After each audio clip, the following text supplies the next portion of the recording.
Hi, today we're going to be working on Lesson 5, Session 1. We're going to be starting um, our lesson on dividing multi-digit numbers. So we just got finished multiplying multi-digit numbers, and now we're moving into dividing multi-digit numbers. We're going to be working on pages 77 through 70, a little bit of 79 today. And we're just going to be exploring dividing with multi-digit numbers. So go ahead and turn your book to page 77. As we always do, we're going to answer our 3 basic questions about the problem. So let's start here. You already know how to divide a multi-digit number by a one-digit divisor. That's what you learned in 4th grade. Now you will learn how to divide with 2-digit divisors. Use what you know to try and solve the problem below. So there are 92 fifth graders at Wilson Middle School and 23 students in each fifth grade classroom. How many fifth grade classrooms are there at Wilson Middle School? So the first thing we need to do is, what is this problem talking about? So this problem is talking about fifth graders at Wilson Middle School. Now, what is it that we're trying to find out? We're trying to find out how many fifth grade classrooms are at the school. And then what is the important information? The important information is that there are 92 fifth graders and that there are 23 students in each classroom. So we have 92 fifth graders, and we're dividing those 92 fifth graders. Well, I don't want to go there. I want you to do this on your own. I want you to decide how you're going to do it, because you might do it differently than I would do it. So right now I want you to pause it, and after I read it one more time, but I want you to decide how many teachers or how many classrooms are there at the middle school if there are 92 fifth graders and 23 students in each classroom. So go ahead and pause the video now. All right. I hope that you came up with a solution. I'm going to show you one way to solve this. This isn't the only way, but this is one way that you can solve it. I'm trying to think about, what do I know how to do already? And I know this method pretty well. So we know that we need to get to 92 fifth graders. Okay? So there are 23 students in each classroom. So if we have 23 students, that is one class. And then if we add 23 more students, that's going to give us another class. So 23 plus 23 is 46. That's not quite 92 yet. So I'm going to add another class.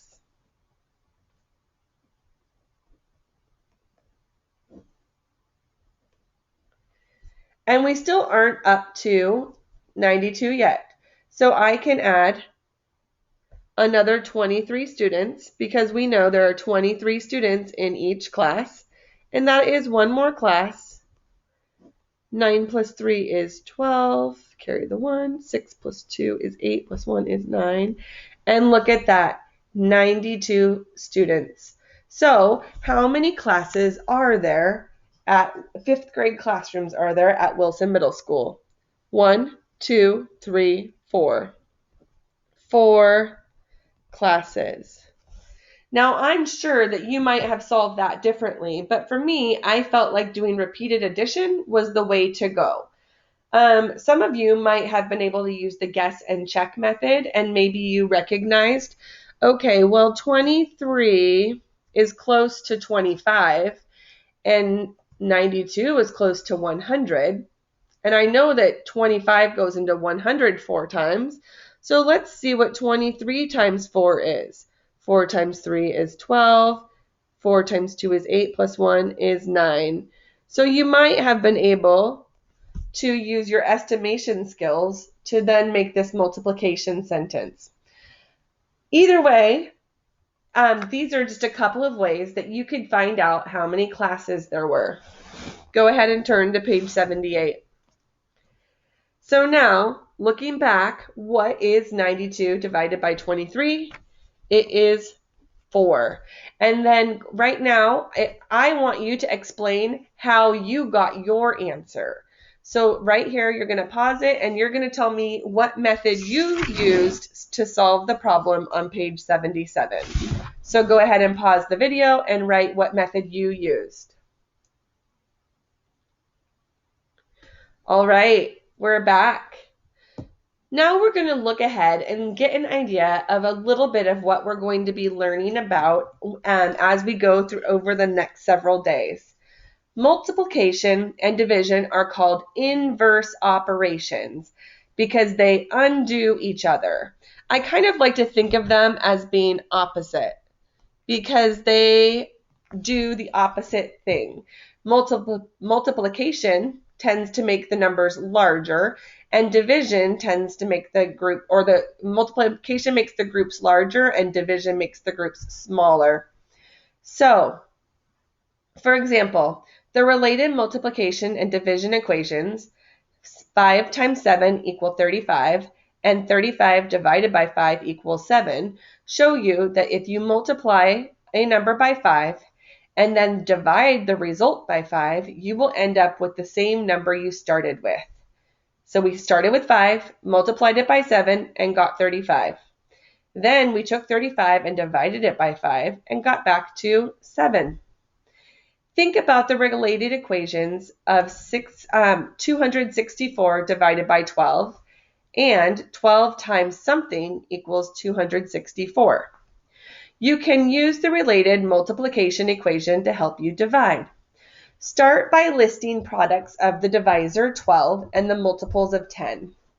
This is one of my favorite charts, and you're going to be utilizing this chart over the next several days. This chart is awesome because we work with multiplication charts, but we don't usually go above 12. This multiplication chart goes up by groups of 20. And once you figure out how to use it, it's really going to be pretty awesome for you to figure out where to go. So the way that you do this chart is that you're going to continue to multiply. In this case, we're multiplying 12 by these multiples of 10, and we're going to stop until we go past 264. So 12 times 10 is 120. 12 times 20 is 240.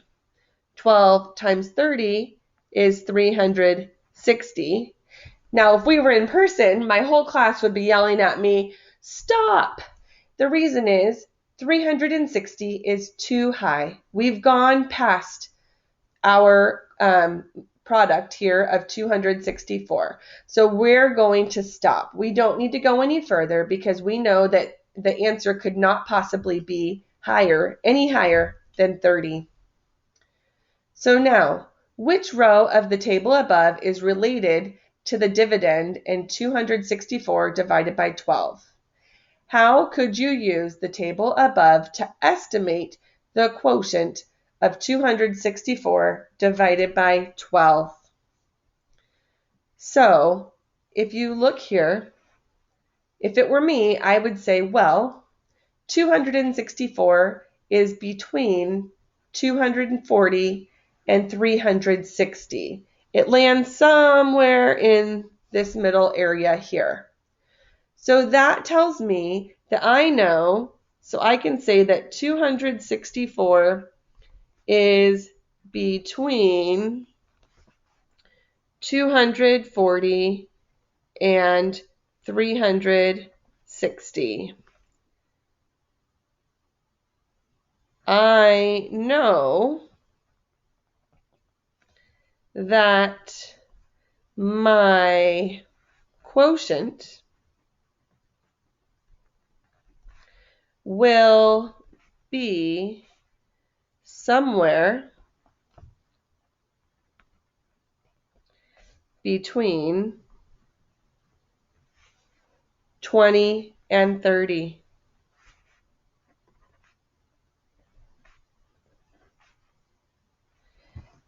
So since 264 lands somewhere between 240 and 360, we know that our quotient, when we're asking what is 264 divided by 12, it's going to be somewhere between 20 and 30 because our multiples of 10, it lands somewhere in the middle.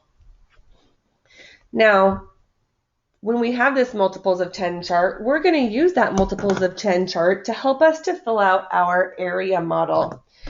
Division area models look quite a bit different than area models with multiplication. But once you figure it out, it's pretty fun to do. So what we're going to do is we're going to start with 12 and a multiple of 10 to divide 264 by 12 using an area model. Complete the missing numbers. So when we have an area model that looks something like this, we're going to have, we are always going to put the number in the middle is going to be our dividend. That's the number that we're dividing up. Okay, that's always going to go in the middle. Over here is going to be our divisor. This is the number that we're dividing by. And then up top here is going to be where we will find our quotient. So we're not really going to do anything here because we're going to use this part of the area model to do our work. So here's how it works. We take our 12 and we say, how many multiples of 10 without going over can go into 264? So we're going to put our 264 right there. Okay? So then we know that it can go in a multiple of 20 times without going over 264. So we put the 20 here, and then we're going to go, what is 264 minus 240? 4, 2. All right, the remainder is 24. Now this remainder is going to come over and carry over here. And we're going to start with 24. Now we're going to see how many times, so this is still going to be our dividend. But now we're going to divide 24 by 12. How many times does 12 go into 24? Well, I happen to know that 12 times 2 is 24. So I'm going to put my 2 up top, and then 2 times 12 is 24. I'm going to subtract, and I'll have a remainder of 0. Now I'm going to add the 2 partial quotients that are up top, 20 plus 2, and get a quotient of 22. So when we divide 264 by 12, using an area model, we get a quotient of 22. So I want you to look at number 3. It says, how can you use the inverse relationship between multiplication and division to check your answer to 264 divided by 12? We know that 264 divided by 12 equals 22. How can you rearrange these numbers to make it a multiplication sentence to check your work? Go ahead and pause it and do it now. All right, if I wanted to check my work, I would start with my 22 and I would multiply it by 12. And if my work is correct, my answer should be 264. 2 times 2 is 4. 2 times 2 is 4.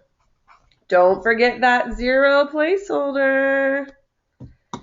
1 times 2 is 2. 1 times 2 is 2. 220 plus 44 is 264. So yes, we were right because we used the inverse operation where we multiplied 22 and 12 to get 264. Great job. All right, now go on to number 1.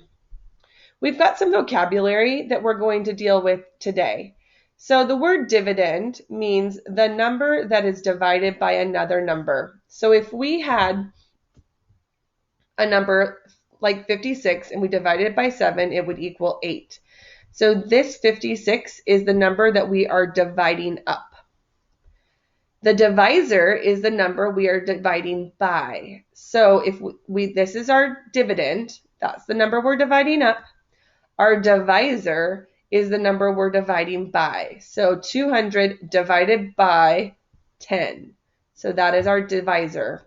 And then our quotient is the result of division. So we have 150 divided by 25 equals 6. 6 is our quotient. Now that is the end of our instruction for today. You're going to go ahead and complete your independent work on your own, and we will see you again later.